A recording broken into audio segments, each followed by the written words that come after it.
vamos entrevistar a professora Ariela de Leski, que possui graduação e mestrado em Economia pela Universidade Federal da Paraíba, doutorado em Economia da Indústria e da Tecnologia pela Universidade Federal do Rio de Janeiro e que atualmente é professora e pesquisadora da Escola de Comando do Estado-Maior do Exército, ECEM. Bom dia, professora. Bom dia.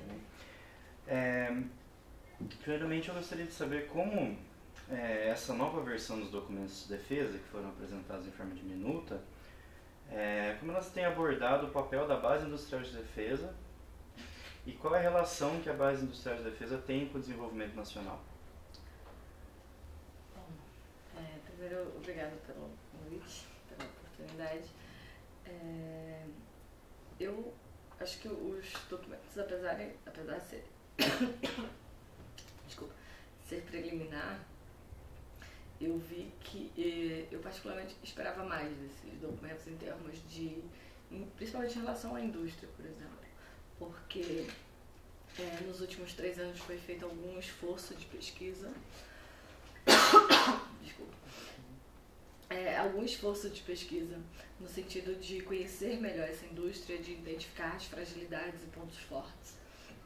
E sinceramente, eu acreditava que a estratégia traria um plano mais detalhado sobre como incentivar essa indústria, de como incentivar o processo inovativo.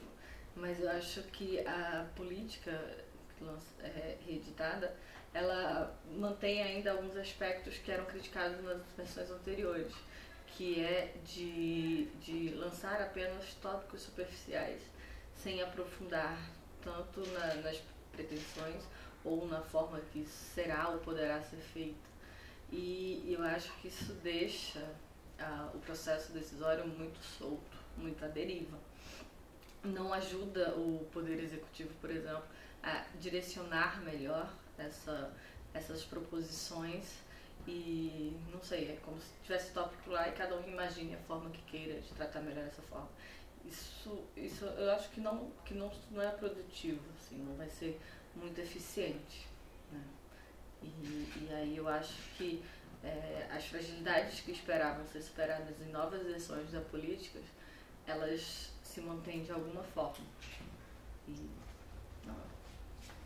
Bom, então, nesse contexto, quais são os principais avanços e desafios que a Base Industrial de Defesa tem na última década? Avanços e desafios. Eu acho que é um grande avanço ela entrar na pauta de discussão. É um grande avanço ter instituições e agentes econômicos pensando no desenvolvimento dessa indústria. Mas eu acho que o desafio é o mesmo da década de 90. Como tornar essa indústria competitiva e principalmente depois do processo de reestruturação que ocorreu na década de 90, onde o mercado ficou muito mais restrito, empresas consolidaram-se, tornaram-se grandes e o mercado passou a ser dominado por poucas pequenas empresas. Então, a entrada nesse mercado se tornou mais difícil, os requerimentos para essa competitividade são mais elevados, né? Não é só uma questão do governo nacional, por exemplo, realizar compras.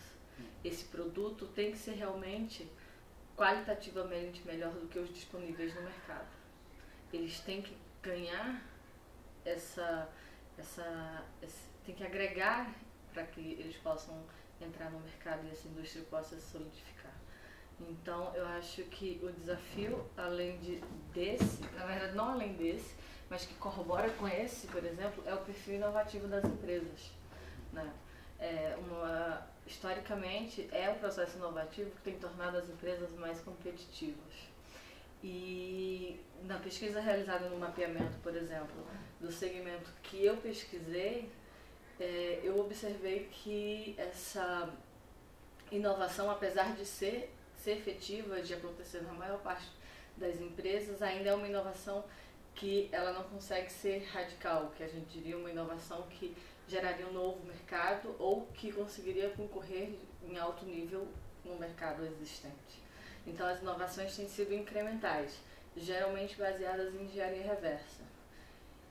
Isso é bom porque faz com que as empresas nacionais elas tenham a possibilidade de produzir determinados produtos. Porém, isso não gabarita a empresa para competir nos mercados onde outras empresas são livres.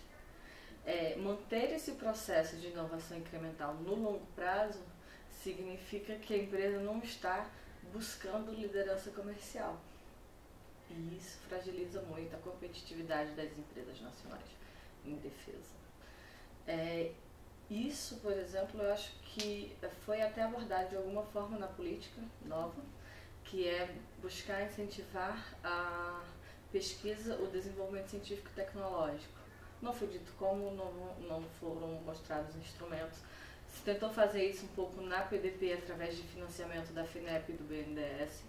Os resultados ainda são tímidos, mas eu creio que isso precisava ser melhor delimitado, né? Porque esse desafio não vai ser superado se não envolver esse processo de busca por aprimoramento significativo, né? E até por algumas inovações relevantes. Além disso, tem um outro desafio que tem que ser considerado, que é o fato do contexto no qual se vive a indústria nacional. A economia nacional tem tido algumas mudanças, por exemplo, com o setor de serviços, aumentando muito sua participação e reduzindo a participação do setor industrial. Isso mostra um pouco também da tendência do país, né? Se você tem uma base industrial nacional solidificada, consistente e competitiva, é provável que isso se reflita na indústria de defesa. Quando a sua base industrial, no caso do Brasil, falam até em desindustrialização, apesar de não ser o nome certo para a redução do tamanho da participação da indústria no PIB, mas tem sido uma característica forte. Então, o investimento produtivo ele está sendo direcionado de forma coerente pelo governo nacional, induzindo as empresas a produzirem mais e melhor. Isso é um fator que afeta a indústria de defesa e precisa ser considerado também, porque sem esse contexto não sai. Aproveitando esse contexto sobre a questão das escolhas do governo, recentemente, né, nos últimos anos, né, começou no governo da presidenta Dilma, se aprofundou agora, né, com o governo Temer, uma política de restrição de gastos e de cortes orçamentários em diversas pastas. Entre elas, né, também a pasta de defesa vem sendo afetada. Isso não é um processo novo, mas que parece que se aprofunda agora, né. Então eu gostaria que você apontasse, né, qual é essa relação que existe entre o orçamento público e o setor de desenvolvimento, de pesquisa, né, inovação da área de defesa. Bom, a questão orçamentária ela já começou a impactar toda a estrutura científica nacional, né? Bolsas estão sendo cortadas, projetos estão sendo finalizados e não renovados. Nesse momento, essa restrição orçamentária afeta o Brasil dos próximos 10 anos, dos 20 anos. Então, e aí eu volto para o mesmo ponto. Se o sistema de inovação científico-tecnológico nacional está se fragilizando, como pensar em uma política de defesa voltada para a ciência e tecnologia, que incentive ciência e tecnologia, enquanto a base nacional está fraca, né? Está sendo fragilizada. Isso você pode fazer um link, por exemplo, como se um dos argumentos aqui, esse investimento em ciência e tecnologia militar geraria impactos positivos e transbordaria essas inovações para aplicações comerciais, civil, você vê aí o primeiro ponto para restrição desse transbordamento, se de fato houver essa intensificação das pesquisas científicas, tecnológicas na área de defesa. Então aí nós temos, eu vejo tudo de uma forma sistêmica. A área de defesa não está isolada do resto da economia, muito pelo contrário. Depende do bom desempenho dela para que essa área também se fortaleça, né? E eu acho que a parte de ciência e tecnologia ela tem sido muito semelhante à defesa. Os cortes também têm ocorrido nessa área. E aí eu vejo uma questão muito temerária. E sem falar que até agora a pasta de defesa tem priorizado os gastos com recursos humanos. Não há uma sugestão de gestão para aumentar essa parte do bolo dos gastos em ciência e tecnologia. Pelo menos eu não conheço até o momento. E isso para mim é muito mais preocupante. As pessoas não verem a gravidade disso no longo prazo. Bom, muito obrigado pela colaboração, foi muito bom. Eu que agradeço.